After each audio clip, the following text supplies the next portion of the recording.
Oh, and we got an update before we go to questions about the experience. We do want to mention the experience this past week. That little teeny tiny turnip eating man, Austin Aries, came up. And a lot of people were astonished to find out some of the things that he had done in his life that I brought to light after he decided to run his fucking yap. You know, I can't even say dick licker anymore. They get mad at me for saying running your dick licker. Why and if somebody's for that, well, it's homophobic. How's it homophobic? Well, I'm not sure because you know. Here's the thing. It's not saying that licking dicks is bad. Isn't it homophobic to say that saying that is somehow some offensive thing? Well, I'm not sure. We need to get somebody to weigh in on this, because the thing is, it's not saying that dick licking is bad. As a matter of fact, in a lot of cases, dick licking can be good, especially when your dick is getting licked. But you can use that phrase to both a man or a woman. And it is technically, if they are lickers of dicks, the part of their anatomy that they would be using to lick those dicks. Same thing as they're doing to run all that fucking drivel. So somebody needs to make a clarification on this so I can go back, because it's Dennis Condry's favorite phrase. I loved that. It was very funny the way he would say it. And I picked up on that years ago, so I credit him with that. But anyway, so he was running his mouth is what he was doing about moi on Twitter and something that he wasn't even involved in. And I made mention to some of the many places that he'd made people miserable with his fucking vegetable eating presence. But I forgot about one, and I wanted to bring that up because we talked about when he got run off TNA the first time, Austin Starr. And we talked about when WWE got fed up with him whining and griping and he was done there. And we talked about Ring of Honor, when we had to encourage him not to fucking come back and make everybody miserable.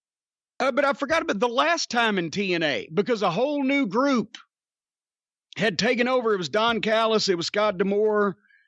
It was the Ed Nordholm, the Anthem era. And so they were mending fences with a bunch of people. And we've mentioned that he is a good performer, just at the size of him. And so TNA brought him back in. And what was this? Was this a year ago or a year and a half ago? Something like that. I mean, it's been something a while. Like I forgot about this too. Well, because it was on Impact, so a lot of people did. But basically, if you want to go back and look, he had somehow whined and griped until he had become their champion. And I believe he had to drop the title, and his contract was up, and whatever the fuck, and he had to drop the title to John Hennigan, John Morrison, Johnny Impact, Johnny Nitro, which, however you know him, Johnny was not an issue in this. It's just the guy that they wanted to win the match, right? He's great talent. He's a good kid. He tries to get along with everybody. You don't hear him getting involved in people's drama, so it's not like there's a goddamn, issue with him. Just at Aries, and this at the time, remember, everybody said, oh, is Aries really coming back? Is this the start of some kind of cutting-edge shoot angle? Because what happened was, I don't remember what the move was, but the finish, Johnny Impact hits fucking Aries with his finish, boom, covers him, 1, 2, 3. Hennigan gets up immediately, yes, I won, and Aries stands right straight up. Totally unaffected, not selling nothing, looks up in the fucking balcony. This was on their pay-per-view, such as it was, right? Still, it's a big deal to them. Stands up straight, looks up at the crow's nest where Don Callis is and gives him the finger and goes, fuck you, and just walks out of the ring. On television. Burying the new champion who didn't have anything to do with his Austin Aries' goddamn personal whines and gripes, and making just shitting on the business right there in the ring. Just as bad as a curtain call. And everybody was like, oh, could this be a cutting edge shoot angle? No, because he never came back. It was the way he left, because he didn't like it. He didn't like the way he was treated again.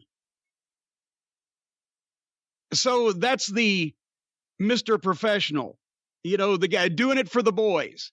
He sure didn't do it for John Morrison that night, Johnny Hennigan. This is one of those guys. That's it. That way, he's like Eddie Mansfield. That was his issue in the tweet. Well, you were part of the culture that fucked the boys, Cornette, and do you expect me to keep quiet? No, you weren't doing it for the boys. You were doing it for your little whiny bitch ass. Because if you weren't doing anything for the boys, you wouldn't have shit all over John Morrison.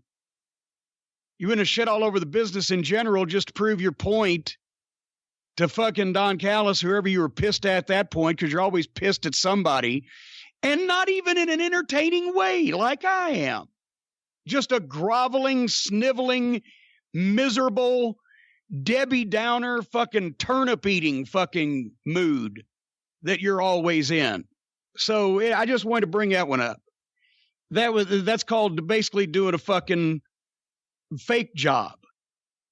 This is from Nathan. That was an outstanding rant on Austin Aries. But I remember a similar rant sometime back on professional dick shaker Kenny King. You mentioned after you made a handshake deal with Kenny in Ring of Honor, he told you he talked with some people that said it wasn't a good deal for him. You know what? He never told you who those people were. I took it to be Austin Aries, since they ran together a lot in whatever company. You know what? That makes perfect sense. And at the time, because Aries was already gone and had been gone for a while, he was not even there when Sinclair took over to begin with, right? Which we made sure of, because that's the last thing we needed.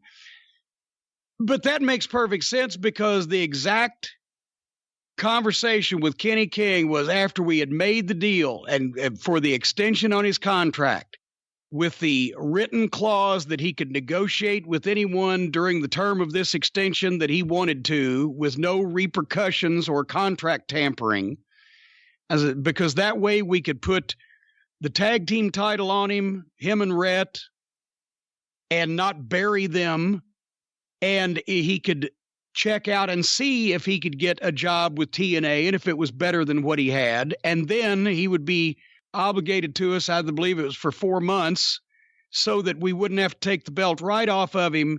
He could negotiate, he could give him a starting date, and then we could switch the belts back. Or if he didn't get a job at all, then we could continue on with them as champions.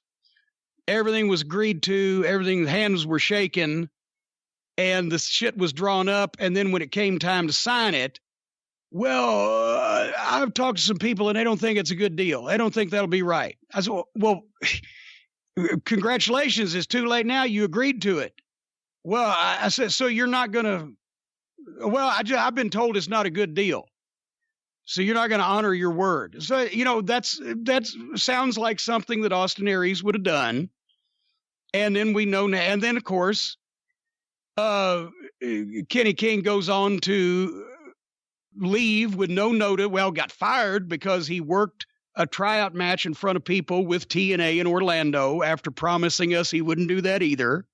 And then suddenly it came up. So he was done. And for the next year, he was basically a glorified intermittent job guy on TNA television. Thanks to the advice instead of the World Tag Team Champion in Ring of Honor, and that would have been intermittent also, but at least he'd have been used. But we weeded out another piece of shit and another pathological liar whose word was no good. But it was probably Aries that gave him that advice, now that we all think of it.